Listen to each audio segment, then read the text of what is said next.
வணக்கம். இது லங்கா பயரின் இரவு நேர பிரதான செய்திகள். வாசிப்பவர் கணேசராஜா மயூரன். செய்தியாசிரியர் சதாசிவம். விரிவான செய்திகளுக்கு முன்னர் முதலில் தலைப்புச் செய்திகள். அதிரடியாக ரத்து செய்யப்பட்ட ஓய்வூதிய கொடுப்பனவு, கலக்கத்தில் நாடாளுமன்ற உறுப்பினர்கள். மட்டக்களப்பில் தாழ்நில பகுதிகளுக்கு விடுக்கப்பட்டுள்ள எச்சரிக்கை, எந்த நேரத்திலும் விழிப்போடு இருக்குமாறு மக்களுக்கு அறிவுறுத்தல்.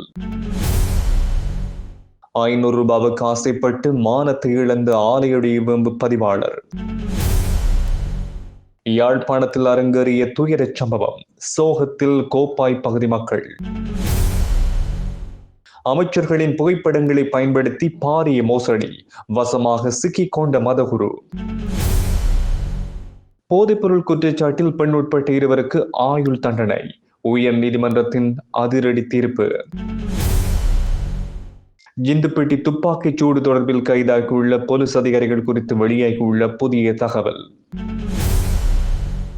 தீ விபத்தில் சிக்கிய வீடு, தூங்கிக் கொண்டிருந்த தாய்க்கு மகளுக்கும் நேர்ந்த துயரம்.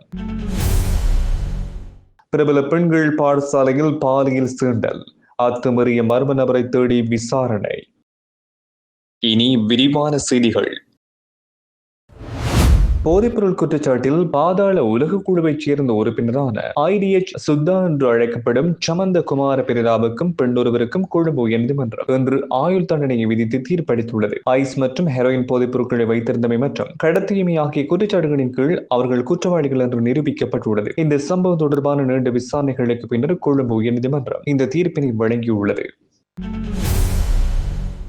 ஜிந்துப்பட்டி பகுதியில் கடந்த சனிக்கிழமை இடம்பெற்ற துப்பாக்கிச் சூட்டு சம்பவத்தின் பொழுது அங்கு ரோந்து பணியில் ஈடுபட்டிருந்த 2 போலீஸ் அதிகாரிகள் கைது செய்யப்பட்டனர். சம்பவம் இடம்பெற்ற தருணத்தில் தங்களது கடமையை சரிவர செய்ய தவறியமை மற்றும் அலட்சியமாக செயற்பட்டமை ஆகிய குற்றச்சாட்டுகளின் கீழ் இவர்கள் கைது செய்யப்பட்டதாக காவல்துறை தலைமையகம் தெரிவித்துள்ளது. கடந்த பிப்ரவரி மாதம் 14ஆம் தேதி ஜிந்துப்பட்டி பகுதியில் இனம் தெரியாத நபர்களால் நடத்தப்பட்ட துப்பாக்கிச் சூட்டில் ஒருவர் உயிரிழந்துள்ளதோடு 4 காயமடைந்தமை குறிப்பிடத்தக்கது. புத்தள பகுதியில் உள்ள வீடொன்றில் ஏற்பட்ட தீ விபத்தில் வீட்டில் வசித்து வந்த தாயும் மகளும் பலத்த தீக்காயங்களோடு மருத்துவமனையில் அனுமதிக்கப்பட்டுள்ளதாக போலீசார் குறிப்பிட்டனர். தீ விபத்தில் அறையொன்று முற்றுமுழுதாக எரியுண்டுள்ளது. மேலும் அங்கு தூங்கிக் கொண்டிருந்த தாயும் அவரது 3.5 வயது மகளும் பலத்த தீக்காயங்களுக்கு உள்ளாகியுள்ளனர். ஆபத்தான நிலையில் இருந்த தாயும் மகளும் புத்தள மருத்துவமனையில் அனுமதிக்கப்பட்டு பின்னர் மேலதிக சிகிச்சைகளுக்காக மொனராகலை பொது மருத்துவமனைக்கு மாற்றப்பட்டுள்ளதாக தெரிவிக்கப்பட்டுள்ளது. புத்தள போலீசார் சம்பவம் தொடர்பில் விசாரணைகளை மேற்கொண்டு வருகின்றனர்.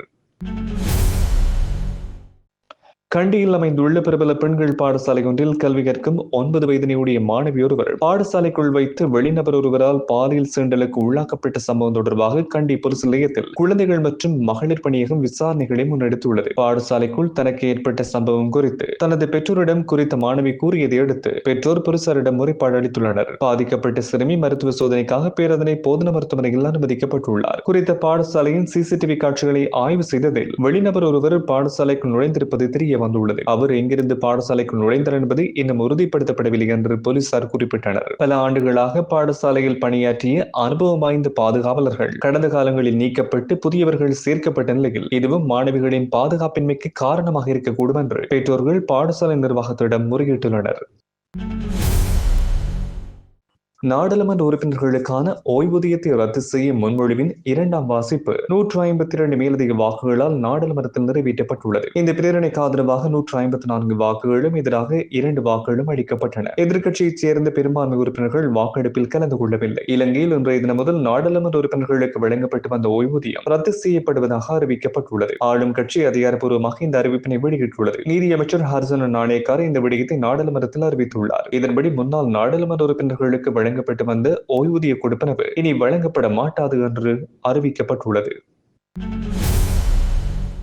மட்டக்களப்பு மாவட்டத்தில் நேற்று முதல் பெய்து வரும் கடும் மழை காரணமாக தாழ்நில பகுதிகள் வெள்ளத்தில் மூழ்கும் அபாயத்தை எதிர்கொண்டுள்ளது. இலங்கையின் தென்கிழக்கே நிலவிய சுழற்சியானது தாழ்வு பகுதியாகி அதே இடத்தில் நீடிப்பதன் காரணமாக தொடர்ச்சியாக மழையினை எதிர்பார்க்க முடியும் என்று வானிலை அவதான நிலையம் எதிர்ப்பு கூறியுள்ளது. நேற்று மாலை தொடக்கம் பெய்து வரும் கடும் மழை காரணமாக மட்டக்களப்பு மாவட்டத்தின் பல பகுதிகள் வெள்ள நிலைமைகள் ஏற்படும் நிலைமை காணப்படுகின்றது. அதிலும் குறிப்பாக தாழ்நிலங்கள் வெள்ள நீரினால் மூழ்கும் நிலைமை ஏற்பட்டுள்ளது. மட்டக்களப்பு மாவட்டத்தில் தற்பொழுது பெரும்போக அறுவடைகள் நடைபெற்று வருவதன் காரணமாக பயிர்கள் பாதிக்கப்பட்டு உள்ளதாக விவசாயிகள் கவலை வெளியிட்டுள்ளனர். அத்துடன் அறுவடை செய்தவர்கள் நெல்லை பாதுகாப்பதில் பெரும் சிரமங்களை எதிர்நோக்குவதாகவும் தெரிவிக்கப்பட்டுள்ளது.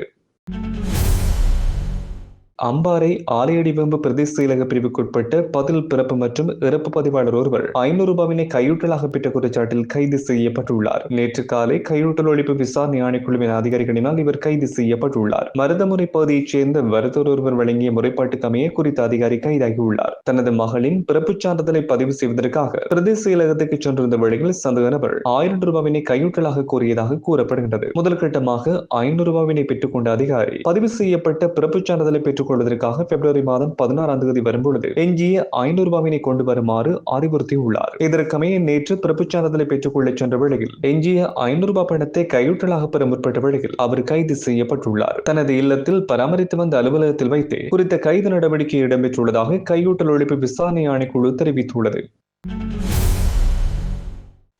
யாழ்ப்பாணம் கோப்பாய் போலீஸ் பிரிவுக்குட்பட்ட அல்லியவத்து பகுதியில் நபர் ஒருவர் தாக்கப்பட்டு கொலை செய்யப்பட்டுள்ளார். இவ்வாறு உயிரிழந்தவர் கோப்பாய் மத்திய பகுதியைச் சேர்ந்த 59 வயதினையுடையவர் என்று அடையாளம் காணப்பட்டுள்ளார். கொலை செய்யப்பட்ட நபருக்கும் அயலவர்களுக்கும் இடையில் ஏற்பட்ட நீண்டகால மோதலினால் இந்த கொலை சம்பவம் இடம்பெற்றுள்ளதாக ஆரம்பகட்ட விசாரணைகளில் தெரிய வந்துள்ளது. இந்த கொலையுடன் சம்பந்தப்பட்ட 37 மற்றும் 63 வயதினையுடைய 2 சந்தேக நபர்கள் கைதாகியுள்ளனர். சடலம் பிரேத பரிசோதனைகளுக்காக யாழ்ப்பாண வைத்தியசாலையின் பிரேத அறையில் வைக்கப்பட்டுள்ளது.